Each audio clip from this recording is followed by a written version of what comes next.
질의응답 시간이 한 20분 정도 저희가 있고요. 저희가 패널을 성균관의대 김다래 교수님, 울산의대 김문석 교수님, 인하의대 신성희 교수님, 연세의대 심지영 교수님, 하단 속시원한 내과의원의 이정남 원장님, 서울의대 이영 선생님을 모셨습니다. 그래서 먼저 질의응답 전에 패널 선생님들의 코멘트나 또는 질의를 하고 그 다음에 플로어에서 질의응답하는 걸로 이렇게 하도록 하겠습니다.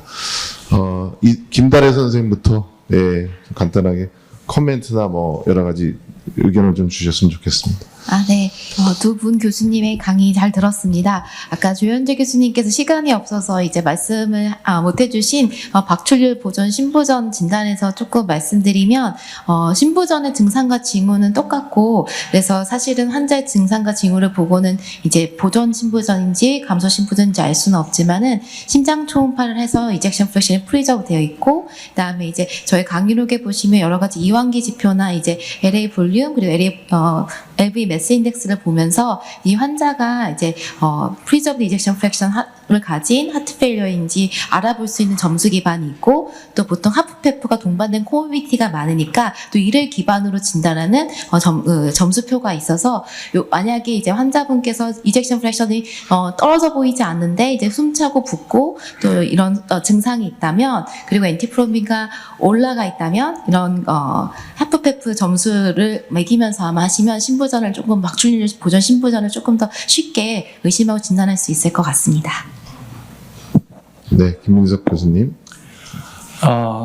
저는 그 신부전 진단에서 아주 중요한 축을 차지하는 그 바이오마커에 대해서 잠깐만 말씀을 드리면은 아까 두 분 선생님들 잠깐씩 그 말씀을 해주셨지만 이 BMP 또는 NT-proBNP가 신부전인 줄 알고 뭐 의심을 하는 상황인데 실제로는 아닌 경우들이 있습니다. 제일 흔한 경우가 뭐 CKD, 뭐 리날 페일리어 환자들에서 뭐 BMP가 엄청 많이 올라 있을 수도 있고 아니면 뭐 AP 뭐 이런 경우에도 올라가 있는 경우도 있고 그래서 그 바이오마커 하나만으로 우리가 신부전을 진단할 수는 없고 궁극적으로는 심장 초음파를 해서 그 심장의 이상을 확인을 해야 정확한 진단이 될 수 있을 것 같습니다.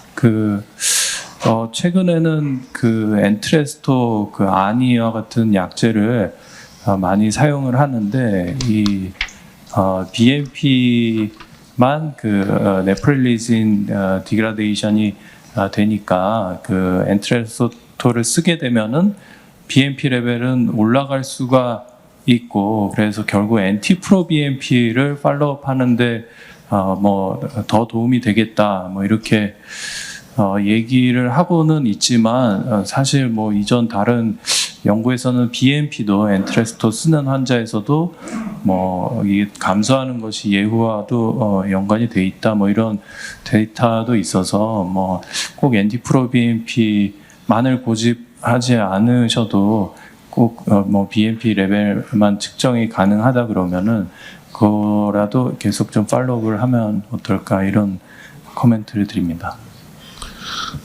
네, 신성희 교수님. 일단 뭐 신부전 선생님들 요새는 BMP랑 NT-proBNP 많이들 하시더라고요. 개원의 선생님들 해보니까 외주 조사하시는 경우도 많아서 저도 김희선 선생님 얘기해 주신 것처럼 BMP나 NT-proBNP나 어베일러블 한 거 하면 될 것 같고 대신 이제 안이 치료하실 때 처음에 BMP가 올라간다고 해서 이게 이제 약 때문에 올라갈 수 있으니까 해석에만 좀 주의를 하지만 롱텀하게 하면은 결국은 프로비엠피가 떨어지면서 같이 떨어지기 때문에 그런 식으로 이제 해석할 때 조금 주의하시면은 좋을 것 같고 뭐 에코 만일에 어베일러블 해서 하신다면 아마 개원의 선생님들 제일 많이 보는 게 EF 가장 먼저 보실 거고 EF 다음으로 뭘 보냐라는 말씀도 많이 하시는데 사실 하프페프 그러니까 EF가 프리저브된 하트 페일리어 진단하는 게 뭐 BMP가 올라가 있으면 조금 더 쉬울 수도 있지만 사실 BMP가 정상인 경우도 있어서 저는 이제 개인적으로는 뭐 LA 볼륨 그다음에 LVH가 있는지 그다음 pulmonary hypertension이 있는지 이 정도는 먼저 보시고 마이트랄 인플로도 이제 그레이드 2 이상의 2가 올라가 있는다든지 뭐 리스트릭티브 피지올로지가 있다든지 혹은 혹시라도 마이트럴 인플로 볼 때 LAV라고 해서 E와 A 사이에 이렇게 웨이브가 올라와 있는 거 이런 거 보면은 필링 프레셔가 올라가 있는 거니까 조금 생각하셔야 될 것 같고 뭐 심정 선생님이 더 많이 코멘트 주실 수 있지만 스트레스 에코도 요새는 많이 하기 때문에 좀 이상하다라고 하시면 뭐 상급병원 보내주시면 뭐 스트레스 에코 해서 혹시 하페프가 에비던트한지 한번 진단을 할 수 있는 것이 요새 이제 하페프의 약제들이 나오고 있기 때문에 조금 도움이 되지 않을까 생각을 합니다. 네, 심지영 교수님.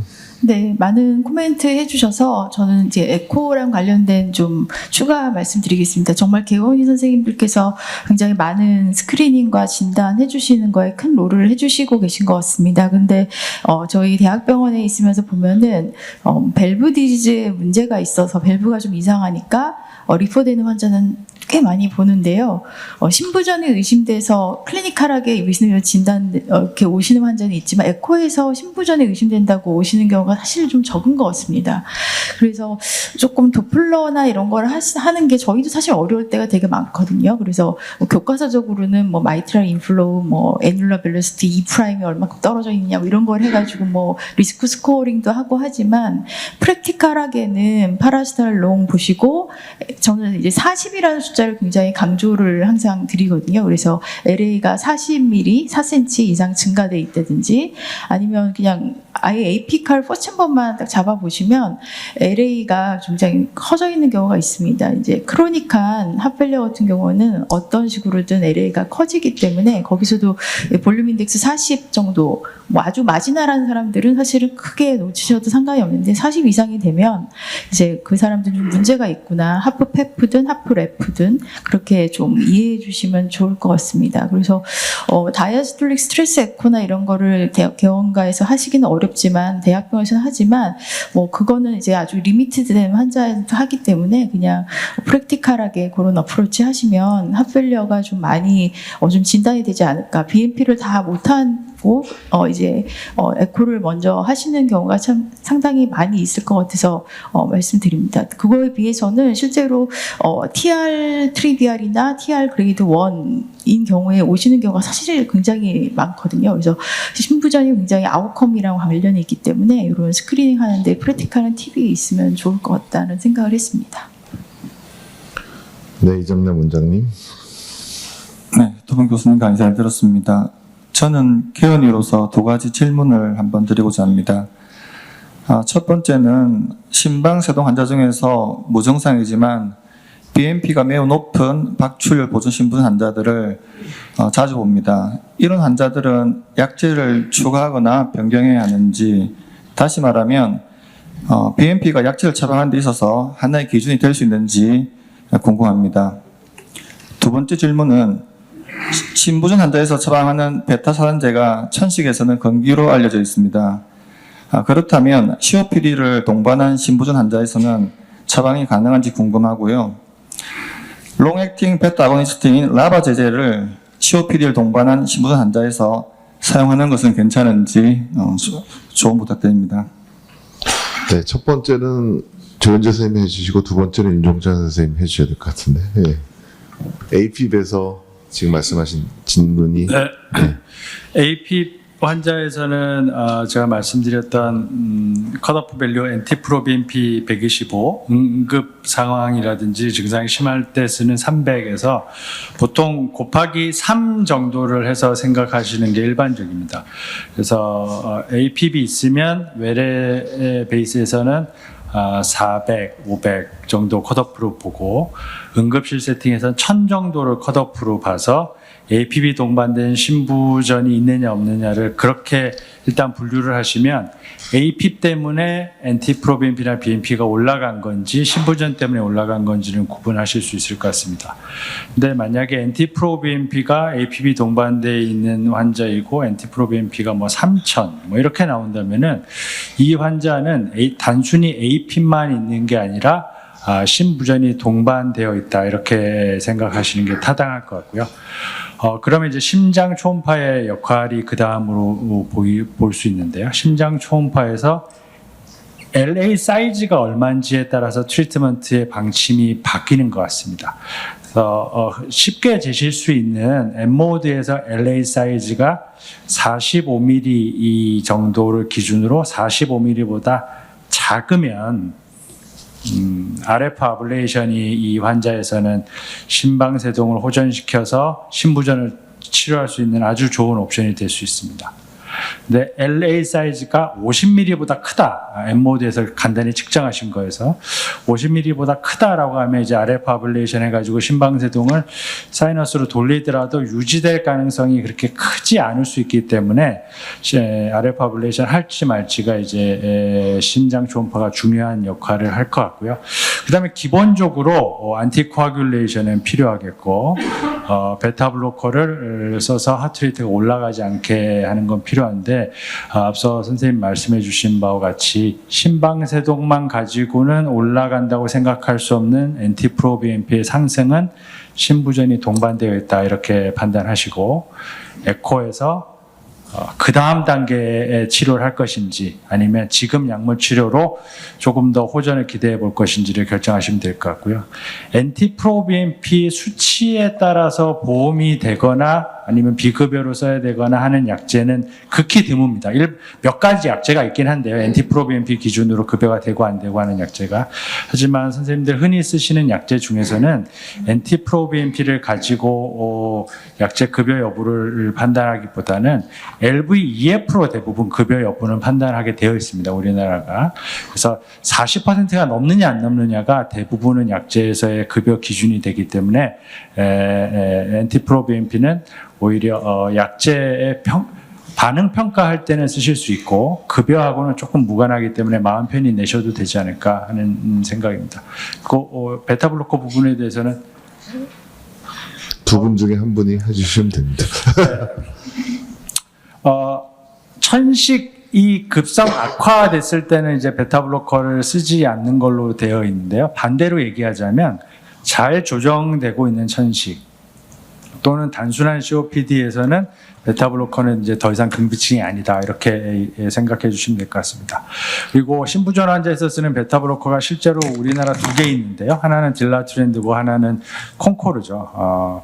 근데 콩코르가 조금 더 베타 1 셀렉티비티가 크기 때문에 브론코스페즘에 대한 약간 부담이 있으시면 베타 블로커를 비소플로로닌 콩코르로 선택하시면 될 것 같고 그리고 이제 베타 2 아고니스트를 쓰는 환자에서 베타 1 블로커를 써도 되느냐 이렇게 요즘엔 전반적으로 베타 2 아고니스트에 대한 천식 치료제들이 점점 사라져가고 있기 때문에 예전에 그 약을 쓰고 있는 환자분이라고 하면은 저 같은 경우에는 베타 1 블로커하고 베타 2 아고니스트를 같이 쓰는 경우도 종종 있다 이렇게 말씀드릴 수 있겠습니다.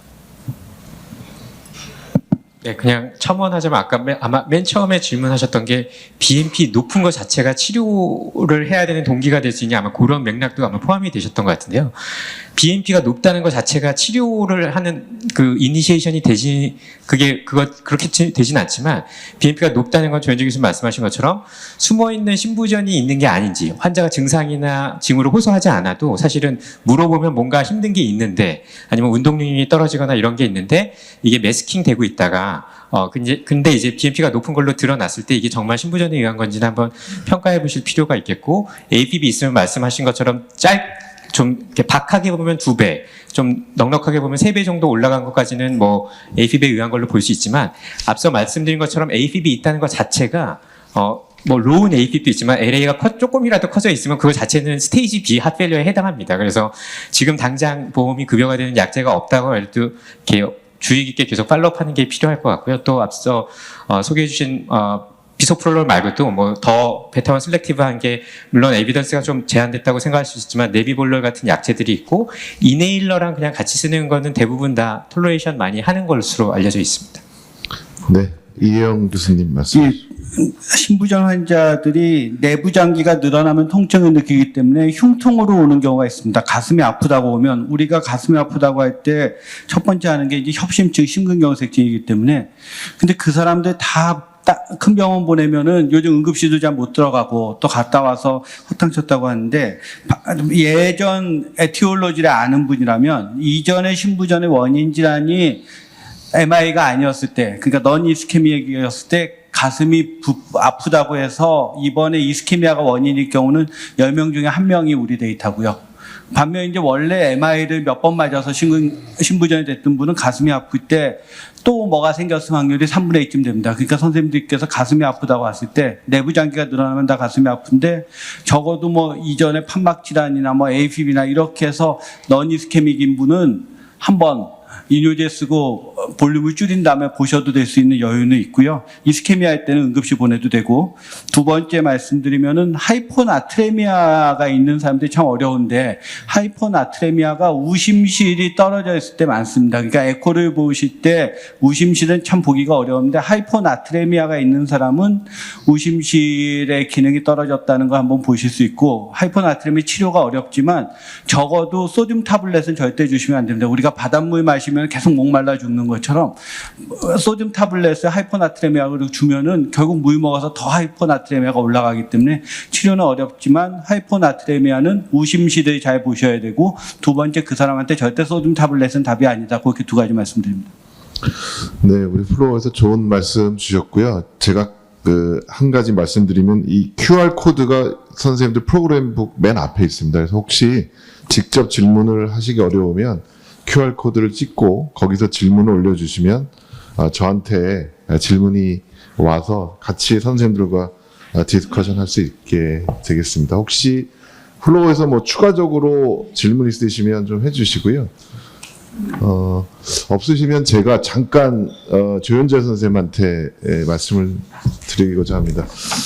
저희가 이제 대부분 1차 진료를 볼 때 초음파를 하시는 분들도 계시지만 초음파를 안 하시는 분 선생님들도 꽤 있으실 것 같거든요. 그래서 환자분이 숨이 좀 차고 아까 증상과 징후를 좀 말씀하셨는데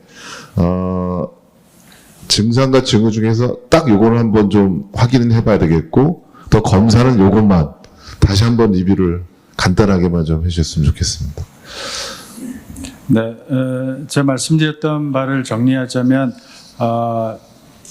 굉장히 특이적인 증상은 누우면 숨이 찬다, 다리가 붓는다는 특이적이라고 하기 조금 어려운 상황이 여러 가지가 있거든요. 뭐 콩팥이 안 좋아도 그럴 수 있기 때문에. 근데 누우면 숨이 차고 그래서 밤에 자다가 자꾸 앉아야 되고 새벽 2, 3시에 안 자고 앉아 있다. 이거는 확실히 문제가 있는 상황이기 때문에 신부전을 강력히 의심해야 되고, 앞서 말씀드린 바와 같이 목이 불룩불룩하는 게 밖에서 보인다. 이거 역시 이 프리로드가 많은 상황이기 때문에 신부전을 의심해야 되는 것 같습니다. 그리고 심전도하고 체스트 PA는 기본 검사로서 쉽게 해볼 수 있기 때문에 만약에 심텀 사인이 애매모호한데 심전도와 체스트 PA가 두 개 다 정상이다. 이런 경우에 신부전으로 진단할 수 있는 경우는 거의 없습니다. 거꾸로 보면은, 그래서 심전도와 일반적인 체스트 PA가 완전 정상이면 그 심텀 사인이 에이티피칼한 것들로만 모여 있으면 그 다음 단계로 안 넘어가셔도 되고요. 에이티피칼한 것들이 있는데 심텀 사인은 애매모호한데 심전도하고 체스트 PA가 이게 정상이 확실히 아니다. 이러면 이제 그 다음 단계로 심장 초음파를 하셔도 되고, 어베일러블 하면, 심장 초음파가 바로 어베일러블 하지 않으면 NT-proBNP라는 외주가 되는 검사를 시행하실 수 있을 것 같습니다. 그리고 저는 플로우에서 질문이 많으실 거에 대비해서 preserved ejection fraction에 대한 슬라이드를 스킵했는데요. preserved ejection fraction에 대해서 제가 말씀 안 드린 슬라이드를 아주 간략하게 정리해서 말씀드리면, 만약에 환자의 심텀 사인도 전혀 모르고 ECG 체스트 PA도 아무 정보가 없고 preserved ejection fraction으로 진단된 환자의 심초음파만 선생님들께 보여드리면은 이 환자가 preserved ejection fraction의 심부전 환자일까 아닐까 맞히기 굉장히 어렵습니다. 굉장히 어렵게 되어 있거든요. 구성 요소들이. 근데 preserved ejection fraction을 진단하는 데 있어서 핵심적인 요인은 LA 사이즈가 늘어나 있느냐 안 늘어나 있느냐가 제일 굉장히 핵심적인 첫 번째 요소이고요. 두 번째는 이완 기능 장애가 확실하냐, 2/2'이 15보다 넘어가느냐, 이 두 가지가 제일 핵심적이거든요. 그래서 이젝션 프랙션이 정상이다. 그리고 그 다음으로는 밸브가 정상이다. 그런데 환자가 신부전 증상을 티피컬하게 호소하고 NT-proBNP가 올라가 있다라고 하면 그 다음에 체크해야 되는 심장 초음파 지표가 LA 사이즈가 얼마나 되는지 하고 2/2'의 2를 2'으로 나눈 게 15보다 높은지 이 두 가지를 체크하셔서 그게 맞으면 이제 이젝션 프랙션이 57%라도 헬프 페프로 진단하실 수 있고, 치료는 첫 번째는 이뇨제, 요즘에는 두 번째는 보험 급여가 확대됐기 때문에 헬프 페프 진단명을 넣으셔도 SGLT2 이니비터가 다 보험이 됩니다. 그래서 헤프페프가 예전처럼 진단만 하고 라식스만 주고 이런 병에서 조금 더 나가서 SGLT2를 처방하실 수 있기 때문에 신부전 진단을 하고 신부전을 확진을 넣으시면 SGLT2를 할 수 있고, 심방세동이 동반되어 있다면은 RF 아블레이션이 요즘에는 좋은 옵션이다, 이렇게 정리해서 말씀드릴 수 있을 것 같습니다. 네, 감사합니다. 윤종찬 선생님, 시간이 지금 거의 다 지나가서요. 간단하게만 이제 선생님들 아까 슬라이드 잠깐 지나갔는데 NT-proBNP를 너무 강조하다 보니까 사실 NT-proBNP가 높은데 신부전이 아닌 경우가 어떤 경우가 있는지 하나 하고요. 선생님들 많이 진료 보실 때 COPD도 많이 보실 텐데 COPD와 신부전을 어떻게 감별해야 될지를 말씀해 주시면 좋겠습니다. 네, NT-proBNP가 false positive, 즉 심장 기능이 정상인데 높아진 경우는 크게 두 가지를 기억하시면 좋을 것 같습니다. 고령이거나 신장 기능, 콩팥 기능이 나쁠 때로 생각하시면 될 것 같고요. 근데 그런 환자들에서는 한 번이 아니라 이게 패턴을 시리얼하게 보시는 것도 도움이 됩니다. 그래서 똑같은 나이에 똑같은 신장 기능이어도 이 사람이 예전에 한번 6개월 전이나 1년 전에 한번 했는데 그때보다 확실히 높아졌다. 그러면 이게 인터벌 체인지가 있기 때문에 주의를 기울여셔야 되는 거고, 1년 전에랑 지금이랑 똑같다. 그러면은 조금 다른 원인들을 먼저 생각해 보실 수 있을 것 같습니다.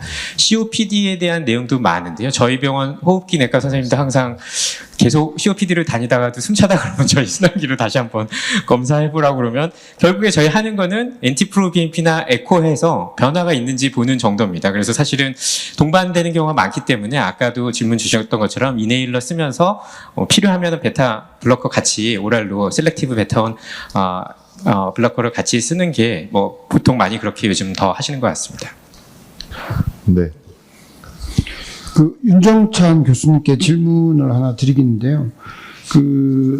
앞서 보여주실 때 우리가 카디악 아밀로이도시스 잠깐 보여주셨는데, 이렇게 유전적 어떤 경향을 띠는 심장병에 여러 가지가 있을 수가 있을 건데, 옛날과 조금 많이 달라진 것 같더라고요. 한 20년 전에 비해서는.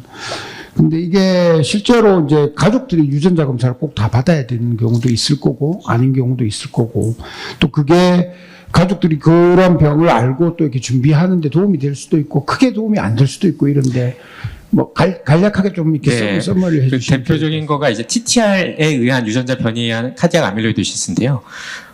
이게 우리나라는 그게 좀 큽니다. 어떤 자기가 병이 걸렸을 때 자기 자녀한테도 이게 똑같이 있다 그러면 자기가 물려준 거니까 이게 그게 의도한 건 아니더라도 그런 거에 대한 길티 필링도 있고, 또 자녀들도 알고 싶지 않다 이런 경우가 많이 있습니다. 그렇지만은 검사를 하는 게 좋은 게 TTR 같은 경우에는 아밀로이도시스 같은 경우에는 유전자 변이가 발견이 되면 지금은 심장 아밀로이드증으로 병이 피노타입이 나타나지 않았어도 생기지 않게 하는 약제들도 이제 나오고 있습니다. 우리나라에서 이제 임상 연구를 하고 있거든요. 아직 심장에 아밀로이드가 침착이 안 됐어도 유전자 변이만 있으면 어떤 약제를 꾸준히 영양제처럼 복용했을 때 10년, 20년 후에 생길 거를 더 늦출 수 있는지에 대한 연구들이 나오기 때문에, 그래서 적극적으로 그런 유전자 변이가 있고 치료할 수 있는, 우리가 인터벤션에서 확실히 예후를 개선시킬 수 있는 거에 대해서는 적극적으로 하는 게 도움이 되고요.